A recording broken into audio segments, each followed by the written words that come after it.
ಹೆಬ್ಬಳಲು Shri Chakramata YouTube channel ವೀಕ್ಷಕರಿಗೆ ನನ್ನ ಹೃತ್ಪೂರ್ವಕ ನಮಸ್ಕಾರಗಳು. ಸುಭಾಷಿತ: ಸಂಬಂಧಿಕರು ಯಾವಾಗಲೂ ವಿರೋಧ ಪಕ್ಷದ ನಾಯಕನಂತೆ. ನಾವು ಎಷ್ಟೇ ಒಳ್ಳೆಯದನ್ನು ಮಾಡಿದರೂ ಅವರು ಖಂಡಿತವಾಗಿಯೂ ನಮ್ಮನ್ನು ಟೀಕಿಸುತ್ತಾರೆ. ಗೊತ್ತಾಯ್ತಾ? ನಾವಿವತ್ತು ದಿನಪಂಚಾಂಗ ಮುಂಚೆ ಅಹಂ ಅನ್ನೋದನ್ನು ಏನು ನಮ್ಮಲ್ಲಿ ಅಹಂ ಬಂದರೆ ಏನಾಗತ್ತೆ, ನಾನು ಹೋದರೆ ಓದೇನು ಅಂದರೆ ಯಾವುದು ಅಹಂ ಅನ್ನೋದನ್ನು, ಅದು ಹೋದರೆ ನಾನು ಆಗ್ತೀನಿ. ಅವಾಗ ಅದ್ರ ಬಗ್ಗೆ ತಿಳ್ಕೊಳ್ಳೋಣ. ಅಹಂ ಎಂದರೆ ಜೀವನದ ಸ್ವಕೃತದ ಧರ್ಮ.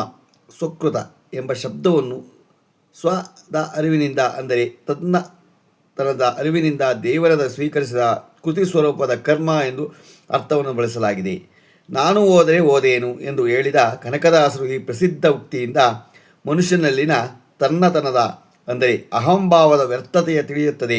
ಅಹಂಭಾವವು ಮನುಷ್ಯನ ಲೌಕಿಕ ಮತ್ತು ಪಾರಮಾರ್ಥಿಕ ಸುಖದಲ್ಲಿನ ಒಂದು ದೊಡ್ಡ ಅಂಶವಾಗಿದೆ. ಅಹಂಭಾವದ ಬೀಜವು ಮನುಷ್ಯ ಜನ್ಮದಲ್ಲಿಯೇ ಹಿರಿಯ ಕಿರಿಯ ಬಡವ ಬಲ್ಲಿದ ಅಶಿಕ್ಷಿತ ಸುಶಿಕ್ಷಿತ ಇತ್ಯಾದಿ ಎಲ್ಲರಲ್ಲಿಯೂ ಹೆಚ್ಚು ಕಡಿಮೆ ಪ್ರಮಾಣದಲ್ಲಿ ಅಹಂಭಾವವು ಇರುತ್ತದೆ. ಅಹಂಭಾವವು ಹೊಲದಲ್ಲಿ ಬೆಳೆಯುವ ಹುಲ್ಲಿನಂತಿರುತ್ತದೆ. ಎಲ್ಲಿಯವರೆಗೆ ನಾವು ಆ ಹುಲ್ಲನ್ನು ಬೇರು ಸಮೇತ ನಾಶಪಡಿಸುತ್ತಿರುವುದಿಲ್ಲವೋ ಅಲ್ಲಿಯವರೆಗೆ ಒಳ್ಳೆಯ ಬೆಳೆ ಬರುವುದಿಲ್ಲ. ಆ ಹುಲ್ಲನ್ನು ನಮಗೆ ಸತತವಾಗಿ ನಾಶ ಮಾಡುತ್ತಲೇ ಇರಲಾಗುತ್ತಿತ್ತು. ಅದರಂತೆಯೇ ಅಹಂಭಾವವು ಸಂಪೂರ್ಣ ನಾಶವಾಗುವ ಹೊರತು ಪರಮೇಶ್ವರನು ಕೃಪೆಯು ಬರಲು ಸಾಧ್ಯವಿಲ್ಲ. ಅದರ ಉದ್ದೇಶವೇ ಅಹಂಭಾವವನ್ನು ನಾಶ ಮಾಡುವುದಾಗಿದೆ. ಆದರೂ ಮನುಷ್ಯನಲ್ಲಿ ಅಹಂಭಾವವು ಎಷ್ಟು ಬೇರಿರುತ್ತದೆ ಎಂದರೆ ಸಾಧನೆಯು ಮಾಡುವಾಗಲೂ ಅದನ್ನು ಸಂಪೂರ್ಣ ನಾಶ ಮಾಡಲು ಸಹಜ ವಿಫಲವಾಗಿದ್ದೆ. ಆದ್ದರಿಂದ ಸಾಧನೆಯಿಂದ ಅಹಂಭಾವವು ತಾವಾಗಿಯೇ ಕಡಿಮೆಯಾಗುವುದು ಎಂದು ವಿಚಾರವನ್ನು ಮಾಡದೆ ಅಹಂಭಾವವನ್ನು ಕಡಿಮೆ ಮಾಡಿಕೊಳ್ಳಲು ಸತತವಾಗಿ ಪ್ರಯತ್ನಿಸಬೇಕು. ಅಹಂ ಶಬ್ದವು ವ್ಯಾಖ್ಯೆ ಮತ್ತು ಅರ್ಥ. ಸ್ಥೂಲದಿಂದಾಗಿ ಅಥವಾ ಲಿಂಗದಿಂದ ವಿವಿಧ ಸಂಸ್ಕಾರ ಕೇಂದ್ರಗಳು ಸಂಸ್ಕಾರಗಳಿಂದ ತನ್ನನ್ನು ತಾನು ಇತರರಿಂದ ಮತ್ತು ಈಶ್ವರನಿಂದ ಬೇರೆ ಎಂದು ಪರಿಗಣಿಸಲಾಗುವುದು ಅಹಂ. ನಾನು ನನ್ನದು ನನ್ನ ಎಂತಹ ಅಭಿಮಾನವನ್ನಿಟ್ಟುಕೊಳ್ಳುವುದು ಎಂದರೆ ಅಹಂ. ನನ್ನ ದೇಹ, ನನ್ನ ಮನಸ್ಸು, ನನ್ನ ಪ್ರಾಣ, ನನ್ನ ಬುದ್ಧಿ, ನನ್ನ ಸಂಪತ್ತು, ನನ್ನ ಹೆಂಡತಿ ಮಕ್ಕಳು, ನನ್ನ ಸುಖ ಸಿಗಬೇಕು ಎಂಬ ವಿಚಾರವನ್ನು ಅಹಂನಿಂದಲೇ ನಿರ್ಮಾಣವಾಗುತ್ತದೆ. ಈರುಳ್ಳಿಯ ಸಿಪ್ಪೆಯನ್ನು ಸುಲಿದರೆ ಸಿಪ್ಪೆಯೇ ಸಿಗುತ್ತದೆ ಎಂಬ ಸಾಧನವು ಕೈಗೆ ಸಿಗುವುದಿಲ್ಲವೋ ಹಾಗೆ ವಿಚಾರ ಮಾಡಿದರೆ ನಾನು ಎನ್ನುವ ಮನಸ್ಸು ವಸ್ತುವೇ ಸಿಗಲಾರದು. ಕೊನೆಗೆ ಏನು ಉಳಿಯುತ್ತಿದೆಯೋ ಅದೇ ಆತ್ಮಚೈತನ್ಯ. ಅಹಂಭಾವದ ವಿಧಗಳು: ಈಶ್ವರನ ಅಹಂ.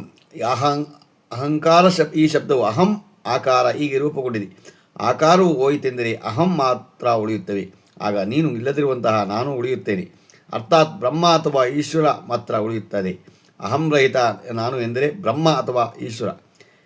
ಮನುಷ್ಯನು ಅಹಂ ಶುದ್ಧ ಅಹಂ ಹೊಂದಿರುವುದಾಗಿರುತ್ತದೆ. ಬ್ರಹ್ಮನಿಂದ ತನ್ನನ್ನು ಬೇರೆ ತಿಳಿಯುವುದು ಅಂದರೆ ದೈತ್ಯದಲ್ಲಿದ್ದು ಸ್ವರೂಪದ ಅರಿವಿರುವುದು, ಅಸ್ತಿತ್ವದ ಅರಿವು ಮಾತ್ರ ಇರುವುದು. ನಾನು ಇತರರಾಗಿದ್ದೇನೆ ಮತ್ತು ಎಲ್ಲರೂ ನನ್ನವರಾಗಿದ್ದಾರೆ ಎಂಬ ಭಾವವಿರುವುದು ಬೇಗ ಇರುವವರಿಗೆ ಜಾಗೃತ ಅವಸ್ಥೆಯಲ್ಲಿ ಶುದ್ಧ ಅಹಂ ಇದ್ದೇ ಇರುತ್ತದೆ. ಅಶುದ್ಧ ಅಹಂ ಮನಸ್ಸೇ ಚಿತ್ತ ಬುದ್ಧಿ ಮತ್ತು ಅಹಂ ನಿರ್ಮಾಣವಾಗಿದೆ. ಆ ಉನ್ನತಿಯ ಪರಮಾವಧಿ ಐತೆಂದರೆ ಅಂತಃಕರಣವು ಸಂಪೂರ್ಣವಾಗಿ ಜನ್ಮಕ್ಕೆ ಬಂದಿದೆ ಎಂದು ತಿಳಿಯಬೇಕು. ಐಹಿಕ ಸುಖದ ಎಲ್ಲ ಕ್ರಿಯೆಗಳು ಅಹಂನಾದ ಆಧಾರದಿಂದಲೇ ನಡೆಯುತ್ತದೆ. ಕಲಿಯುಗದಲ್ಲಿ ಬುದ್ಧಿ ಮತ್ತು ಅಹಂ ಇವುಗಳು ಬಗ್ಗೆ ಹೀಗೆ ಹೇಳಬಹುದು. ಬುದ್ಧಿಯ ಪರಿಪೂರ್ಣ ವಿಕಾಸ ಎಂದರೆ ದೇಹ ಸುಖ ಪಡೆಯಲು ಬುದ್ಧಿವಂತಿಕೆಯ ಗರಿಷ್ಠ ಮಿತಿ ಎಂದರೆ ಬುದ್ಧಿ. ಅಹಂ ಎಂದರೆ ಬುದ್ಧಿಯ ಪರಿಪೂರ್ಣ ವಿಕಾಸ.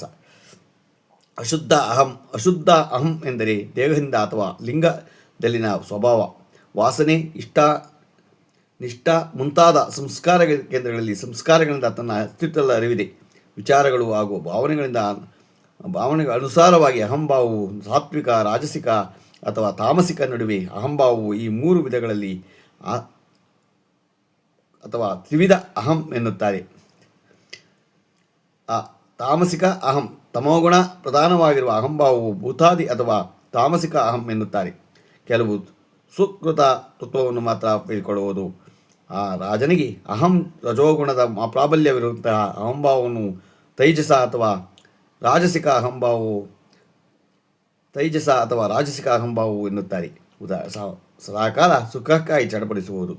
ಸಾತ್ವಿಕ ಅಹಂ ಸತ್ವಗುಣ ಪ್ರಧಾನವಾಗಿರುವ ಅಹಂಭಾವವನ್ನು ದೈತ್ಯಿಕ ಅಥವಾ ಸಾತ್ವಿಕ ಅಹಂ ಎನ್ನುತ್ತಾರೆ. ಗೊತ್ತಾಯ್ತಾ? ಉದಾಹರಣೆ ಏನು, ತ್ಯಾಗದ ಅಹಂ, ಸಾತ್ವಿಕ ಇದೆ. ಅಂದರೆ ನಾವು ಅಹಂ ಅಂತ ಬಿಟ್ಟರೆ, ನಾವು ಅಹಂ ಅನ್ನೋದು ಬಿಟ್ಟರೆ ಯಾವಾಗಲೂ ನಾವು ಒಳ್ಳೆಯರಾಗ್ತೀವಿ. ನಮಗೆ ದೇವರು ಒಳ್ಳೇದು ಮಾಡ್ತೀವಿ. ಅಹಂ ಅನ್ನೋದನ್ನು ನಮ್ಮಲ್ಲಿ ಇರೋದು, ಅಹಂ ಅನ್ನೋದು ನಾನು ಇಲ್ಲದೇ ಆಗಲ್ಲ, ನಾನಿದ್ದರೆ ಆಗೋದು ಅನ್ನೋದನ್ನು ಬಿಡಬೇಕು. ಗೊತ್ತಾಯ್ತು? ಆವಾಗಲೇ ನಾವು ಮನುಷ್ಯರಾಗೋದು. ಇವತ್ತು ಅಹಂ ಬಗ್ಗೆ ತಿಳ್ಕೊಂಡು, ಇವತ್ತಿನ ಪಂಚಾಂಗ ತಿಳ್ಕೊಂಡು, ದಿನಾಂಕ 26/2/2026 ಗುರುವಾರ, ವಿಶ್ವಾಸು ನಾಮ ಸಂವತ್ಸರ, ಉತ್ತರಾಯಣ, ಶಿಶಿರ ಋತು, ಪಾಲ್ಗುಣ ಮಾಸ, ಶುಕ್ಲಪಕ್ಷ, ತಿಥಿ ದಶಮಿ, ರಾತ್ರಿ 12:32, ನಕ್ಷತ್ರ ಮೃಗಶಿರ, ಹಗಲು 12:25, ಮಳೆ ಶ್ರಿತಭೀಷ 3ನೇ ಪಾದ, ರಾಹುಕಾಲ 2:05 3:34, ಉಳಿಕೆ ಕಾಲ 9:38 11:07, ಯಮಗಂಟ ಕಾಲ 6:40 8:09. ಇವತ್ತು ಯಾರು ಹುಟ್ಟುಹಬ್ಬ ಆಚರಣೆ ಮಾಡ್ಕೊತಿದ್ರು, ಮದುವೆಯಾದ ದಂಪತಿಗಳು ವಾರ್ಷಿಕೋತ್ಸವ ಆಚರಣೆ ಮಾಡ್ಕೊತಿದ್ರು, ನಮ್ಮ ಹೆಬ್ಬಳದು ಶ್ರೀ ಚಕ್ರಮಾತಾ ಯೂಟ್ಯೂಬ್ ಚಾನಲ್ ಕಡೆಯಿಂದ ಶುಭಕಾಮನೆಗಳನ್ನು ತಿಳಿಸ್ತೀವಿ. ದೇವರು ಅವರಿಗೆ ಆಯಸ್ಸು, ಆರೋಗ್ಯ, ಐಶ್ವರ್ಯ ಎಲ್ಲ ಕೊಟ್ಟು ಕಾಪಾಡಲಿ ಅಂತ ಕೇಳ್ಕೊತೀನಿ. ನಮ್ಮ ಹೆಬ್ಬಳದು ಶ್ರೀ ಚಕ್ರಮಾತಾ ಯೂಟ್ಯೂಬ್ ಚಾನಲ್ ಯಾರು ಸಬ್ಸ್ಕ್ರೈಬ್ ಆಗಲು ದಯಮಾಡಿ ಸಬ್ಸ್ಕ್ರೈಬ್ ಆಗಿ ಲೈಕ್ ಕೊಡಿ. ಇದು ನಿಮ್ಮದೇ ಚಾನಲ್ ಆಗಿಂದ ನಮ್ಮ ಲಿಂಕನ್ನು ಬೇರೆ ಫಾರ್ವರ್ಡ್ ಮಾಡಿ. ನಮಸ್ಕಾರಗಳು.